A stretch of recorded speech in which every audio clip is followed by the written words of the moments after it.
What up, YouTube? It's your boy Polymerization, guys. You know what we do. I got you an amazing deck profile, guys. This deck is underestimated. It's underrated. I mean, it will rock your world, no pun intended. It's my Adamancipator pranks, guys. This deck is amazing. Let's jump right into it, the deck profile. And remember, guys, if you ain't a fellow material, hit that subscribe button, guys.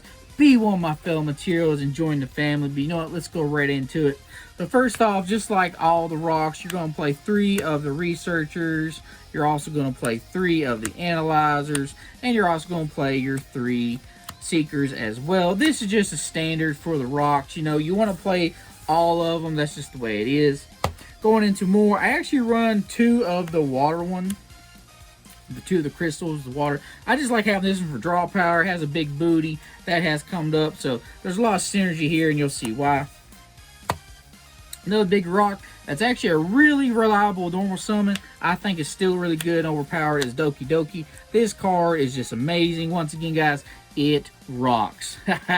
So the Doki Doki is really good. You can discard it to grave. Well, actually, it doesn't discard grave. It just discards. It doesn't hit the grave. Doesn't matter where it happens. That's a key note to pay attention to, and you'll see why.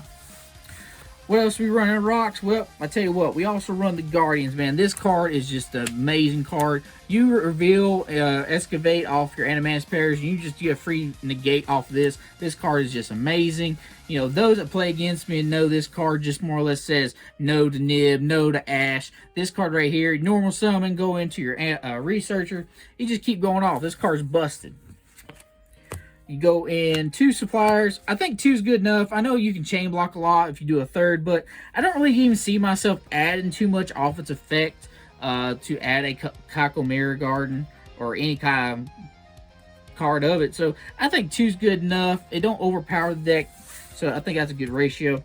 One card I do run 3 of that also rocks this deck, man, is Tackle Crusader. This card is actually really OP. A lot of people don't think about this card too much. So it has 2 effects. When this card is sent to the graveyard, it doesn't matter how it's sent to graveyard, as long as it's sent there. It can be from your hand, it can be from the field.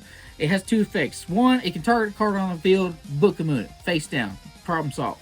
Second effect, you can target 1 face up spell and trap your opponent controls, return that target to the hand. When you do this, your opponent cannot activate cards with the same name. So they cannot chain to this and return back because it automatically says it can't. So if you roll against, like, for example, Shadal Schism, hey, guess what? We're going to return that back to your hand, and guess what? You can't activate it in response and keep going with it. So that's a really good, great card. Of course, we're going to talk about the pranks, man. We got the prank engine in here as well. We got the Roxy's and the Dropsies. This is standard. You don't really need to run the whole combo of everything if you want to do Battle Butler. I feel like that's too bricky. It's not needed. So I think that's good enough just the way it is. Going to the hand traps, guys. We're running rocks. We got to run the biggest rock of all. We're running the Bureau, the Primal Being. This rock is just rock's world, man. I mean, it takes everybody out. This rock is underestimated still. People kind of quit playing it out, but it's still a great card. Still love it. Every hand trap in every deck. Ash Blossom, Joy Springs. This girl is never going to go out of the format. She's always going to be around. Luckily for y'all in this video, we ain't got the feet. I do have the feet, but I fear we'll stay classy. How about that? So I always rock Ash Blossom. That's just a given. One last hand trap that I actually main is DD Crow. I think DD Crow is in a format right now that, you know, it hits everything that's meta relevant, everything that's rogue relevant. This is just out to a lot of stuff. The only thing that ever stops this, I see people waste their ghost bells just to stop this. So that's no big deal, but it's just too good. Crow is Crow, man. Onto the one-ofs, we do run the 1 Plague Spreader Zombie. Plague Spreader Zombie is just to help you extend when you see the Crystal Needle Fiber. And a little spice I actually play the Bear Statue of the Stormwinds. This actually, you'll see later on, I actually do the Bird Lock. It works so good. It's really, really well. And the only spells I run is 3 Adamancipator Signs. This card is like Monster Reborn for the deck. It gives you so much extensions. You can actually play around it. You can actually manipulate your deck and stuff if you special summon an Adamancipator. Put it on top of the deck and just keep going off. It's just broken, guys. Going into the extra deck. So extra deck, since we have the Print Kid engine, we're actually running the Meow Meow and the Doo Doo Doo Doo. Keynote to mention that this is also a win, so that y'all can't see. Really beautiful though. And we was talking about needle fiber earlier. We got a hollow fiber axe. This is actually manipulates quite a bit, especially when you do the plate spreader. You can keep going, and it's a beautiful ulti, if I might say. I don't know if you can see it, but it's really beautiful. Nice. Going to the bird package, so I actually use Reproductus and Stormberg, or Smorg, the bird of sovereignty. So the reason why you run the bird package is it's so easy to get you a monster. You can actually just do needle fiber and the zombie if you don't use for anything else. You can go Reproductus with the zombie, needle fiber, and then put a card back to that, bring the zombie back, and just make it a wing beast. There you go. Got your bird lock. You can do it at the very end. It's no big deal. You can do it other ways, but this is just pretty much the way the combo works and makes it easy. Going to higher links, we do Appaloosa, the bow of the goddess, and guess what? She's a win. So if you got 4 bodies and you want to just get rid of the barrier statue and make this, there you go.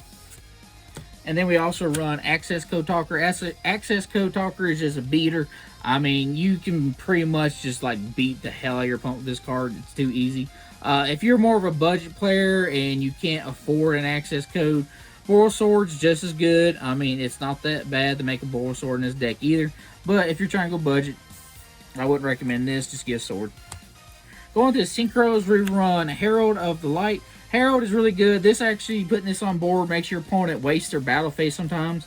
I've had several games my opponent just attacks into us, which I always summon defense. It never goes in attack mode. Never, ever. Because Lightning Storm's still a thing with the reprint people about getting those.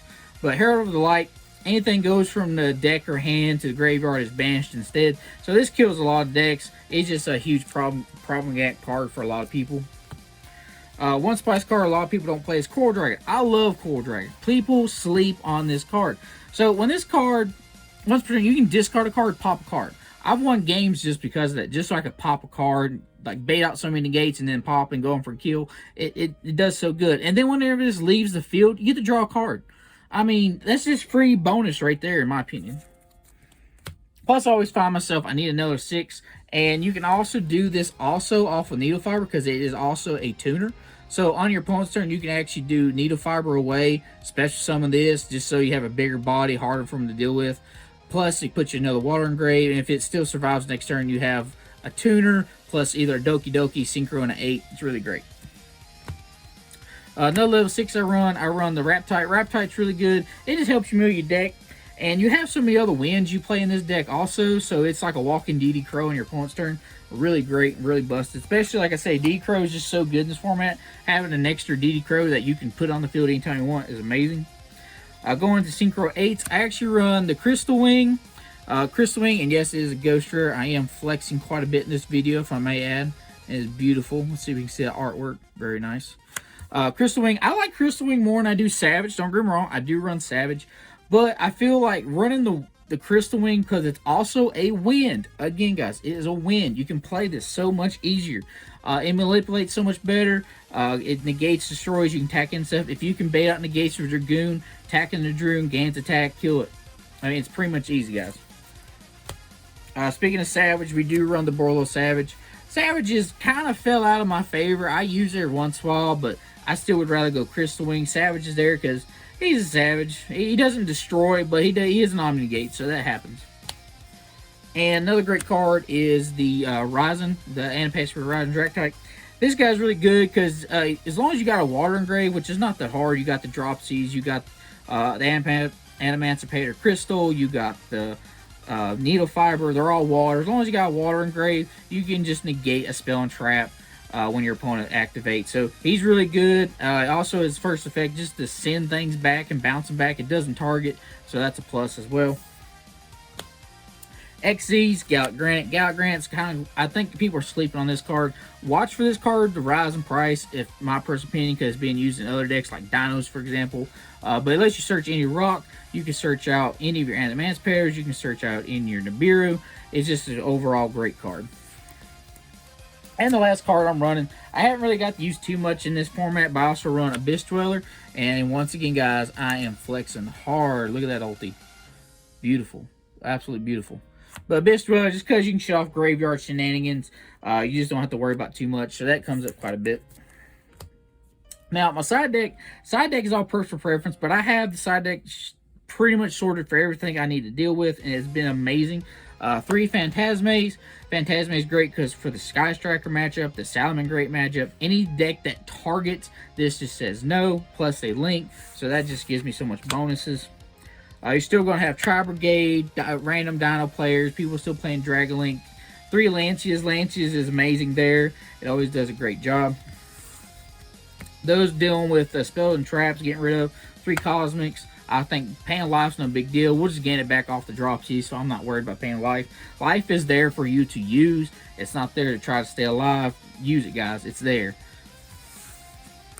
Another 3 of I use is Drone Lockbird. Drone Lockbird, once again, you're going to have those Drytron matchups. You're going to have those Sky Striker matchups. You're going to have those matchups where they just add and add and add. You'll win games. I mean, Drone Lock just wins. Now, the last card I run that people are so controversial about is I actually run 3 Dimension Shifters in the side. This card is underrated. People think you can't play it in rocks, but you gotta hear me out. When you put this in, you need to side out your Prank Kid engine, okay? So you don't. It's not that hard to side. You can take the Prank Kid engine out, and then you can take your Adamancipator signs out. So that way you have more versatility as far as your other hand traps you need. This card will win you games. I've actually considered about switching over the pure, just get rid of the Prank Kid engine and just main this instead. But it depends on the matchups. If you're going first, you want the Prank Kid engine, but if you're going second, you want the Shifter engine. Another thing is when you're running under Shifter, you don't really have to worry about your Walking DD Crow if your other Adamancipators that have to have a Wind Engrave or your Water one. You can just go into the Wind Lock, go into a Crystal Wing and a Herald. That's all you need. And still under Shifter, your opponent can't play the game. You don't understand the point of that. Now, granted, you can manipulate it if you Shifter your opponent on their turn and you're going second. You can still make your Needle Fiber, don't bounce it away yet. Make the Water one, and then on your opponent's turn, since Shifter's no longer active, you can just Needle Fiber away, put a Water Engrave, and then there's the other one. I mean, this deck's it's just so underrated, guys. Like, you have no idea. I tried telling people this deck is really good. Anybody that's on my channel or any of my fellow materials, they know not to sleep on this deck, guys. This deck is one of a kind. If you want to see combo tutorials, I'm more welcome to show that as well. Comment down below. If we get so many likes, so many comments, I'll gladly show it, guys. Once again, if you're into fellow material, guys, hit that subscribe button, guys. Be one of my fellow materials. And you know what, guys? I'll catch you on the next one.